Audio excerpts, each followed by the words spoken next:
নমস্কার, শুভ সন্ধ্যা। র্যাপিড টাইমসে আপনাদের সকলকে স্বাগত। সারাদিনের সমস্ত খবর নিয়ে আমি তিয়া। গোয়ার নাইট ক্লাবে অগ্নিকাণ্ডের ঘটনায় 5 দিন পর থাইল্যান্ড থেকে আটক নাইট ক্লাবের 2 মালিক।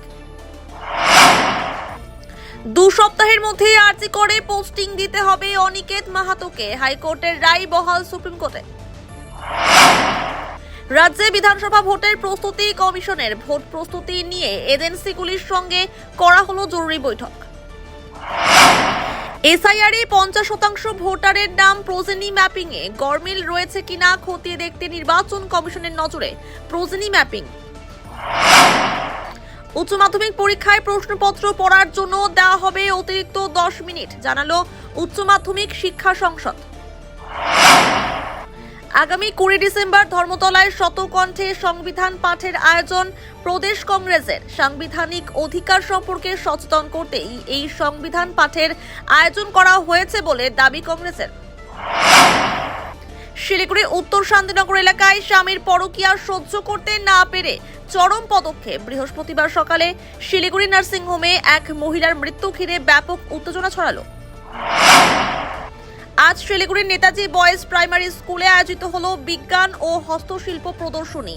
এদিন প্রদর্শনীতে নানান জিনিস বানিয়ে তাক লাগালো স্কুলের পড়ুয়ারা। শিলিগুড়ির মিলনপল্লী পিএনটি লেনে একটি বাড়িতে চুরি ঘটনায় চোর ও তার সহযোগীকে গ্রেফতার করলো পুলিশ। উদ্ধার হয়েছে চুরি যাওয়া স্বর্ণ অলংকার।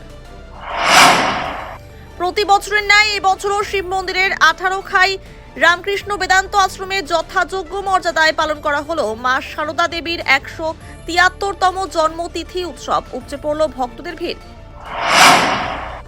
46 নম্বর ওয়ার্ডের গণেশ ঘোষ কলোনির একটি বাড়ির মন্দির থেকে চুরি যাওয়া বাবা লোকনাথের রূপোর মূর্তি উদ্ধার করল পুলিশ। ঘটনায় গ্রেফতার চোর। রাজগঞ্জের মিলনপল্লী এলাকায় 2 শহীদের স্মরণে শহীদ দিবস পালন করল বিজেপি।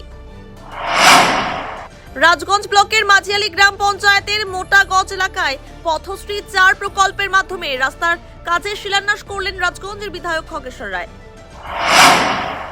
ঘোষপুকুর খড়িবাড়ি রাজ্য সড়কের ডুমরিয়া এলাকায় মাদক হাত বদলের ছক। এসএসপির জালে ধরা পড়ল যুবক। সারাদিনের সমস্ত খবরের আপডেট পেতে নজর রাখুন শিলিগুড়ি টাইমসে। শিলিগুড়ি টাইমসের খবর আপনারা পেয়ে যাবেন শিলিগুড়ি টাইমসের ইউটিউব, এক্স হ্যান্ডেল, থ্রেডস এবং ইনস্টাগ্রাম পেজেও। সঙ্গে থাকুন, দেখতে থাকুন শিলিগুড়ি টাইমস।